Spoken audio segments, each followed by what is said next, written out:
আজকে সকাল সকালই দেখো 8টার সময় তোমাদের কাছে ভিডিওটা আপলোড দিলাম। আর যেমন দিন 9টা থেকে 10টার মধ্যে রাত, তেমনি আবার আজকে আবার রাত 9টা থেকে 10টার মধ্যে তেমনি আবার ভিডিও আপলোড দেবো তোমাদের কাছে। তো বন্ধুরা কিছু মনে করো না, ভিডিও আপলোড না দিতে পারার জন্য আমি ক্ষমা চেয়ে নিচ্ছি তোমাদের সবার কাছে। চলে এলাম আজকে বার্থডে পার্টিতে।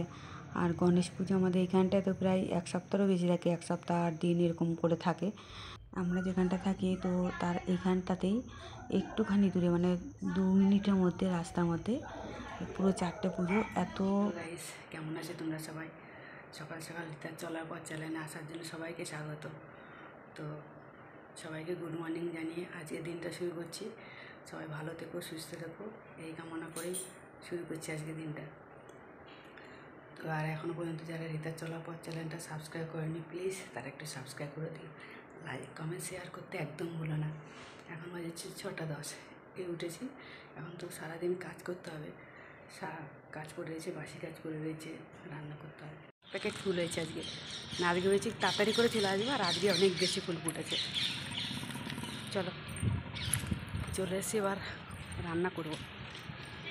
আজকে আমার তোমাদের দাদাভাই দুজনেরই ছুটি আছে, কিন্তু ছেলের ছুটি নেই। তো ওদের সকাল সকালে রান্না করতে হবে, নাহলে তো একটু বেলা করে রান্না করলে কোনো অসুবিধা ছিল না। তো এখন করবো শুধু রুটি আর আলু ভেজে দেবো ছেলেকে, তাহলেই হবে। আর পরে বেলা থেকে আমরা রান্না করবো। সকালে ভাত আছে, ভাত ডাল সবজি সবই আছে, সেগুলো সকালে খেয়ে নেবো, তারপর দুপুরে রান্না করব। এখানে রুটি করতে হবে বলে ওই জন্য গ্যাসের টেবিলটা পুরো ফাঁকা করতে হবে, নাহলে তো আমি রুটি বেলতে পারবো না এখানটা। আর কালকে রাত্রেবেলা সব বাসনগুলো ধুয়ে রেখেছিলাম, সেগুলোর জন্য গুছিয়ে রাখি। আর আমাদের এই বক্সগুলো লাগবে না যেহেতু, এক সাইড করে রেখে দিই। আর তারপরে রুটি করবো এখানটা। আর আজকে হচ্ছে আটা মাখতে হবে না, কারণ আটা মাখা যেটুকু আছে সেটুকু ছেলের হয়ে যাবে, ছেলের টিফিনটা। তো আমার তো আজকে লাগবে না, জন্য এইটুকুতে হয়ে যাবে। আমরা তো যেটা কালকের ভাত আছে তো সেইটা খেলে আমাদের হয়ে যাবে, আর রান্না করতে হবে না, বেলা থেকে রান্না করব।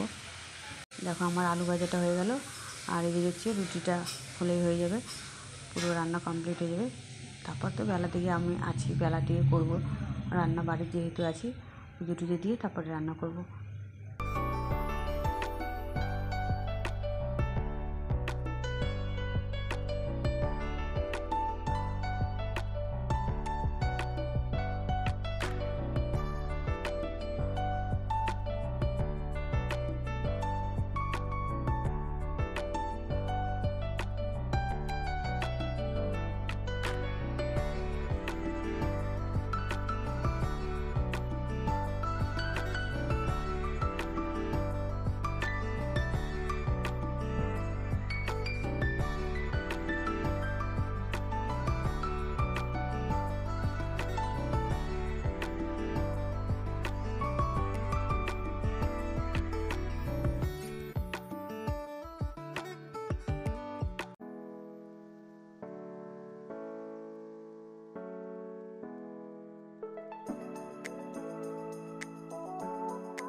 আমার রান্নাবাড়া পুরো কমপ্লিট হয়ে গেছে, তো ছেলে বেরিয়ে চলে গেছে। আর এদিকে বিছানার চাদরটা আমি চেঞ্জ করলাম, বিছানাটা তুলে নিই, বাসি বিছানা যেহেতু রয়েছে।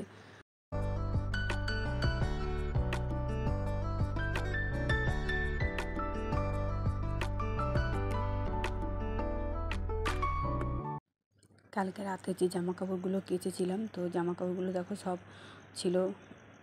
এখন তাহলে গুছিয়ে নিই, সকাল সকালে গুছিয়ে নিই, কেন আজকে যেহেতু ছুটি আছে। তো জামা কাপড়গুলো এগুলো গুছিয়ে টুছিয়ে তারপরে আমি অন্য কাজে হাত দেবো। পুজো টুজো সবই আছে, স্নান করা হয়ে গেছে, কিন্তু পুজো দিতে পারি না এখন পর্যন্ত, পুজো দেবো। জামা কাপড়গুলো ঠিকভাবে না গোছাতে পারলে তো ঘরটা ঠিক মানে ভালো লাগে না, অগোছালো অগোছালো মনে হচ্ছে। বিছানাটা আর ঘরের জামা কাপড় এগুলো যদি ঠিকঠাকভাবে গোছানো থাকে, মনে হচ্ছে পুরো ঘরটাই ঠিকঠাকভাবে গোছানো আছে, ভালো লাগে বেশ। আর মনটাও খুব ভালো লাগে আমার, যে সব কিছু টিপটাপ আছে। এমনিতেও টিপটাপ ঘরটা সব কিছু ঠিকঠাক থাকবে, টিপটাপ থাকবে, সেটাই বেশি ভালো লাগে। কিন্তু অনেক সময় কী বলো তো, ইচ্ছা থাকলেও আমি করে উঠতে পারি না টাইমের জন্য।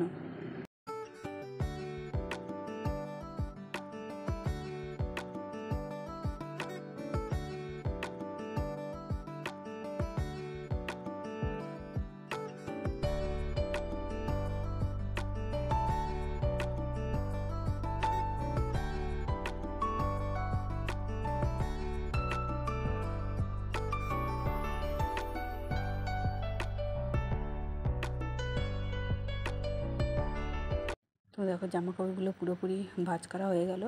এখন আমি র্যাকে গুছিয়ে রাখি, নাহলে তো যার যার জায়গাটা শেষে ঠিকঠাকভাবে না রাখলে পরার সময় তখন আবার খুঁজে পাওয়া যাবে না।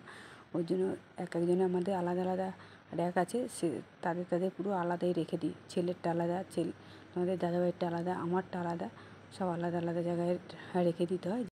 পড়তে গিয়ে তখন মানে খোঁজাখুঁজি সেটা করতে হবে না, একবারে হাত দিলেই পেয়ে যাবে।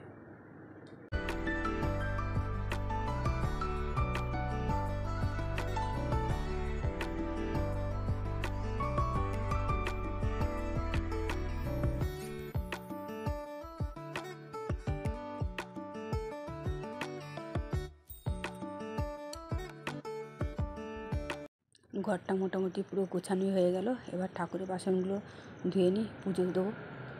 পুজোটা দেওয়া হলেই পুরোপুরি ধরো কাজ প্রায় অনেকটাই কমপ্লিট হয়ে গেল। আজকে আবার বিকালে মানে একটা বোনের ছেলের মানে আমাদের ভাগনা হয়, সেই ভাগনা আবার বার্থডে আছে, সেখানে আবার যেতে হবে। ঠাকুরের বাসনগুলো পিতলের, তো ওর জন্য একটু বেশিটাই টাইম লাগে, মানে বাসনগুলো একটু পরিষ্কার না হলে ঠিক মনের মতন হয় না, ভালোও লাগে না যে ঠাকুরের বাসনগুলো নোংরা থাকবে, একদমই ভালো লাগে না। চলো, ঠাকুরের বাসনগুলো প্রায় পরিষ্কার হয়ে গেছে, মানে ধোয়া হয়ে গেল, মাজা তো হয়ে গেছে, ধোয়া হয়ে গেছে। তো এবার চলো, এবার বোতলগুলো, জলের বোতলগুলো একটু ফাঁকা আছে, তো জলের বোতলগুলো একটু ভরবো, পুজো দিয়ে নেবো আগে, তারপরে জলের বোতল ভরবো। চলে এলাম জল ভরতে, তো জলের বোতলগুলো ভরে নিই। ছেলে তো নেই বাড়িতে, যে ছেলেকে বলবো, আর ছেলেকে বললেও ও কী করবে, একটা বোতল কিংবা দুটো বোতল ভরবে, আর পুরোপুরি ভরবে না। তবু আমাদের সব কটা বোতল যদি ভরে রাখি প্রায় 1 দিন 1.5 দিন তো চলে যায়, কিন্তু সেই জন্য সব কটা যখন ভরি আমি সব কটা বোতলই ভরে নিই।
কেন একটু বেশি করে ভরি, কেন এখানটা ভরতে গেলে পুরো জল দেখো জল জল হয়ে যায়, তো ওই জন্য ওইখানটা একটু মুছে নিলাম।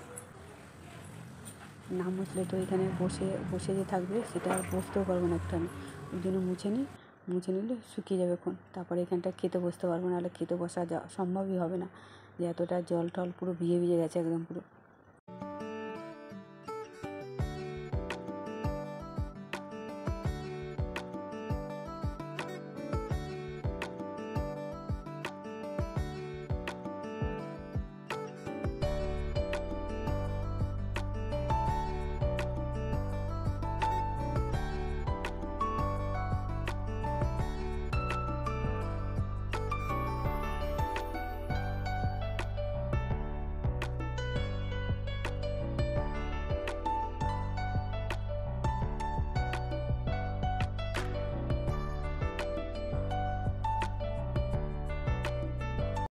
কাজ হয়ে গেছে বলে তো অল্প কটা জামা কাপড় ছিল, মানে বিছানার চাদর আর অল্প কটা জামা কাপড় ছিল, সেগুলো একটু ধুয়ে নিলাম।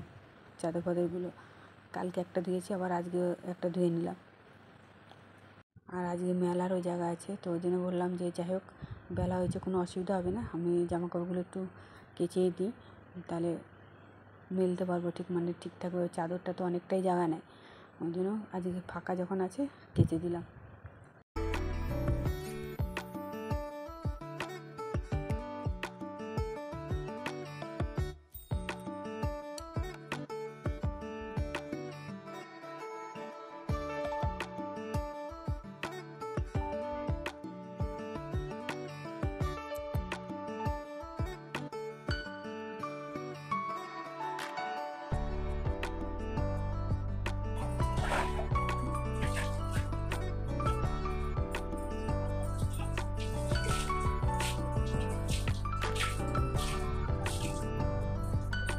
চলো জামা কাপড় কাঁচা ধোয়া পুরো কমপ্লিট হয়ে গেল। এবার তো মেলে দিয়ে আসি। শুকনো জামা কাপড়গুলোর জন্য তুলে নিলাম, আর এই যে ভেজাগুলো মেলতে অসুবিধা হবে না, ওর জন্য শুকনোগুলো আগে তুলে নিয়ে ভেজাগুলো মেলে দিচ্ছি।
চলো চলে এলাম, সন্ধেবেলা রেডি হয়ে গেছি।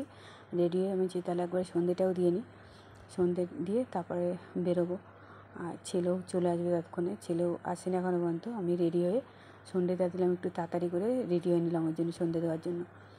তো ছেলে আসবে, ও বেরিয়ে চলে যাব। আর ততক্ষণ আমার একটুখানি ফোনে কাজ আছে, তো কাজটুকু করে নেব। আজকে রাতে তো রান্না বাড়া নেই, কিন্তু তোমাদের দাদাভাইয়ের খুব দাঁতে যন্ত্রণা হচ্ছে, তো বলেছে যাবে, এখন যাবে কি ঠিক বলতে পারছি না। তো দেখো রেডি হয়ে चले एलाम बार्थडेते।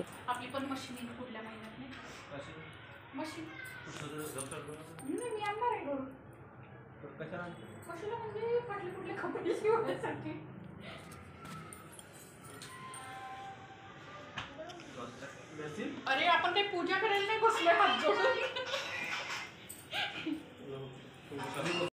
তো দেখো সব কিছু রেডি হয়ে গেছে, এখন কেক কাটবে। তো ওর জন্য ওর পিসি বললো যে বাবু তুই এখানে চলে আয় ভাইয়ের পাশে বস। তো ছেলেও ওই চলে গেলো ওই যে ভাইয়ের পাশে, মানে কেক কাটবে বলে, তাই ভাইয়ের পাশে চলে গেলো। এক সাইড থেকে এখান থেকে এক সাইডেই কাটবো প্রথমে বাবা, ঠিক আছে? ভালো সে এক সাইড কাটে, সবাই বলবে কাটো সে জানে। চলো রাখতে হ্যাপি, বলেন হ্যাঁ হ্যাপি বার্থডে। আমার এখানটা সাউন্ড অফ করে দিতে হচ্ছে, কেন এইখানটায় গানের আওয়াজ আসছে, তাই এই জন্য মাঝে মাঝে বন্ধ করে দিতে হচ্ছে।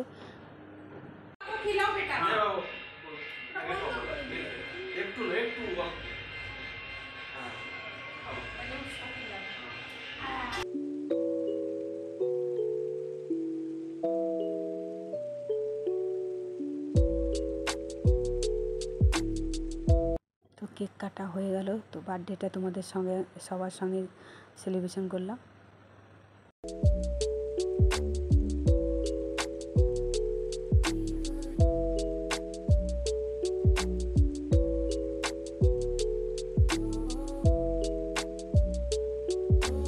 It helps the speaker lead his audience into the scene he described by creating an imaginary picture. Cake কাটা পর্বটা পুরোপুরি কমপ্লিট হয়ে গেল। এবার হচ্ছে আমাদের খাওয়া দাওয়ার পালা। খুব পছন্দ হয়েছিল,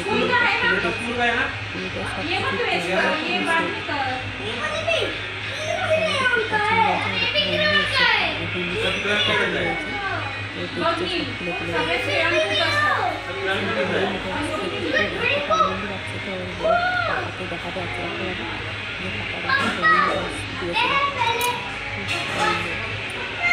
তো বন্ধুরা সবাই চলে এসো, এবার হচ্ছে খাওয়া দাওয়ার পালা। আমরা সবাই খাওয়া দাওয়া শুরু করে দিলাম। এবার রাতে এখানে বাড়ি যেতে হবে, আমাদের দাদাভাই বাড়িতে আছে, তো আসতে পারিনি, ওর জন্য পার্সেল করে দেবে।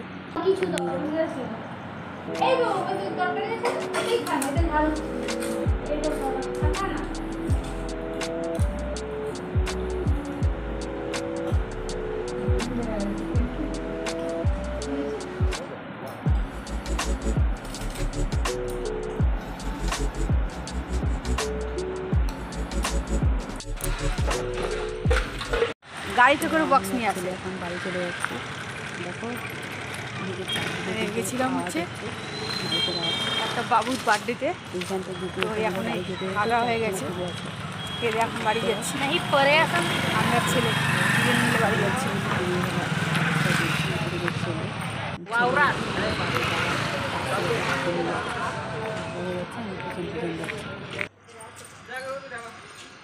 আবার যাচ্ছি ওষুধের দোকানে, ওষুধ নিয়ে আসতে। তো তোমাদের দাদাভাই যে দাঁতে যন্ত্রণার ওষুধ নিয়ে আসতে হবে, তো আমার একটু খেয়াল নেই, আমি চলে এসেছি বাড়িতে। তো আবার যাচ্ছি এখন, তো ওর জন্য ওষুধ নিয়ে আসতে, ওষুধ নিয়ে আসি। চলো চলে এলাম ওষুধের দোকানে।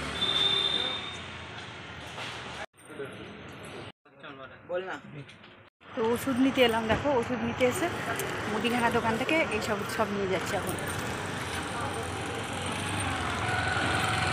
বন্ধুরা, তাহলে আজকের ব্লগটা আমি এখানেই শেষ করব। তো রাতের খাওয়া দাওয়া পুরো কমপ্লিট হয়ে গেছে, তো দেখলে। আর এখনও পর্যন্ত যারা রিতা চলাপথ চ্যানেলটা সাবস্ক্রাইব করেনি, প্লিজ তারা একটু সাবস্ক্রাইব করে দিও। লাইক কমেন্ট শেয়ার এটা করতে একদমই ভুলবে না, পাশে থাকবে, সাপোর্ট করবে। তাহলে আবার দেখা হবে কালকে